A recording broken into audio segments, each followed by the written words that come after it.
नमस्कार दोस्तों, आज मैं आपको खटतीला एकादशी व्रत में सुनी जाने वाली गणेश भगवान की कहानी सुनाने जा रही हूँ। प्रेम से बोलिए गणेश भगवान की जय हो, विष्णु भगवान की जय हो। समय की बात है, एक गांव में एक बुढ़िया माई अपने परिवार के साथ रहती थीं। बुढ़िया माई विष्णु भगवान की परम भक्त थीं। वह हमेशा दोनों पक्षों की एकादशियों का व्रत करती और कथा सुनती थीं।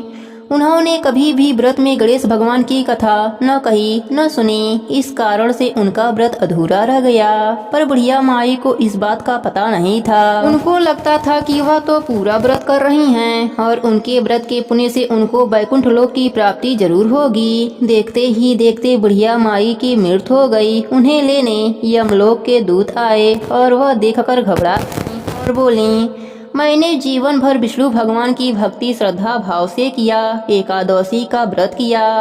मुझे तो लेने वैकुंठ लोक का विमान आएगा, मैं आपके साथ नहीं चलूंगी। इतना कहकर बुढ़िया माई रोने लगीं और विष्णु भगवान को पुकारने लगीं। विष्णु भगवान गरुड़ पर सवार होकर बुढ़िया माई के पास आए और बोले, बुढ़िया माई, तूने तो पूरी श्रद्धा से व्रत किया, पर तुमने व्रत में कभी भी गणेश भगवान की कथा न कही न सुनी। इसी कारण से तेरा व्रत अधूरा है। बुढ़िया माई विष्णु भगवान से जीवन दान मांगने लगी ताकि वह एकादशी का व्रत करके उसका पूरा पुण्य प्राप्त कर सके। इस प्रकार बुढ़िया माई को विष्णु भगवान ने 2 साल के लिए फिर जीवित कर दिया। अब बुढ़िया माई जीवित होते ही गणेश भगवान का नित्य नियम करना चालू कर दिया। एकादशी का व्रत करती तो पहले एकादशी व्रत की कथा सुनती और अंत में गणेश भगवान की कथा सुनने लगी। इस प्रकार 2 साल में बुढ़िया माई ने 4 एकादश पूरा कर लिया।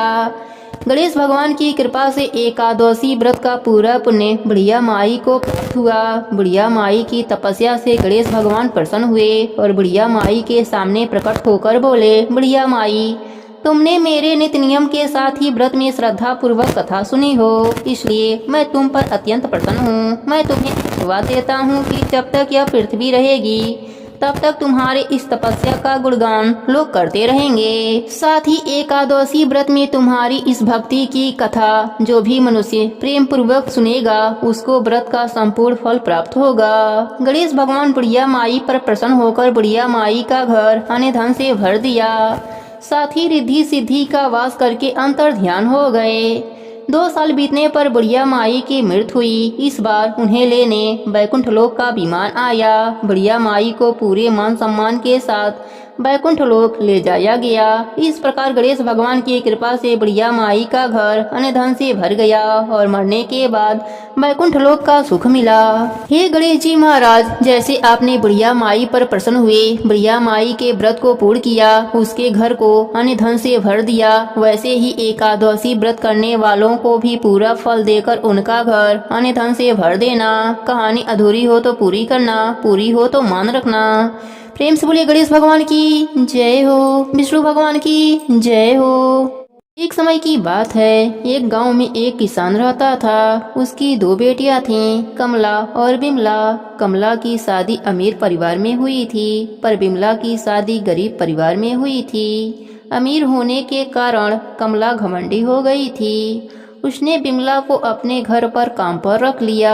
बिमला उसके घर का सारा काम करती और बदले में कमला उसे बचा हुआ खाना दे देती थी। बिमला सीधी साधी थी, नेम धर्म से रहती थी। वह गणेश भगवान का नित्य नियम भी निभाती थी। वह जो भी खाना लाती उसको पहले गणेश भगवान को भोग लगाती, उसके बाद ही वह खाती या अपने परिवार को देती थी। एक दिन कमला के घर में खाना नहीं बचा। बिमला ने जंगल से कुछ आंवले तोड़े, उसे उबालकर उसने पहले गणेश भगवान को भोग लगाया, फिर बचा हुआ खाकर सो गई। उसी रात गणेश भगवान ने उसकी भक्ति की परीक्षा लेनी चाहिए। उन्होंने एक बूढ़ी औरत का भेष बनाकर बिमला के घर का दरवाजा खटखटाने लगे। बिमला ने उठकर दरवाजा खोला तो देखा एक बुढ़िया खड़ी है। बिमला ने पूछा, माँ जी, आपको क्या चाहिए? बुढ़िया ने कहा, मुझे बहुत जोरों की भूख लगी है, कुछ खाने को दे दो। बिमला ने कहा, माँ जी, मैं बहुत गरीब हूँ, खाने को कुछ भी नहीं है, बस उबले हुए आंवले रखे हैं, आप खाएंगी? गणेश भगवान बुढ़िया माई के रूप में बोले, हाँ लाओ। तब बिमला ने भोग में चढ़ाए हुए आंवले बुढ़िया माई को खाने के लिए दे दिया। खाने के बाद बुढ़िया माई घर जाने में असमर्था दिखाई। तब बिमला बोली, आप चिंता मत कीजिए, आज आप यहीं पर सो जाइए, कल सवेरे चली जाना। बुढ़िया माई खा पीकर वहीं सो गईं। थोड़ी देर बाद बुढ़िया माई की नींद खुल गई।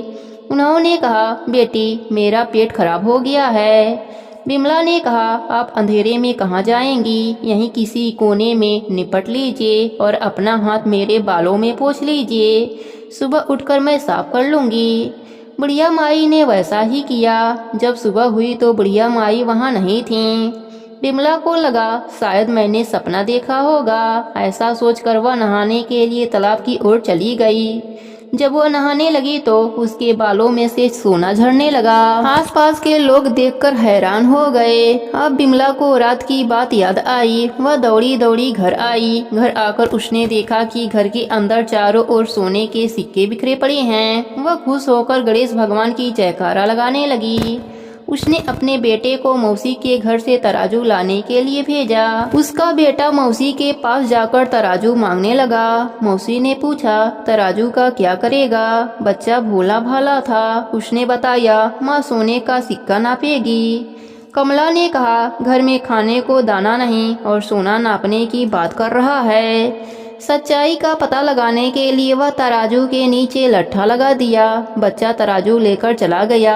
जब सोना नापने का काम खत्म हो गया तो तराजू मौसी को लौटाने के लिए आया। कमला ने तराजू को उलट पुलट कर देखा तो उसके पीछे एक सोने का सिक्का चिपका हुआ मिला। वह हैरान रह गई और उसे विश्वास हो गया कि बिमला बहुत ही धनी हो गई है, इसलिए काम पर भी नहीं आ रही है।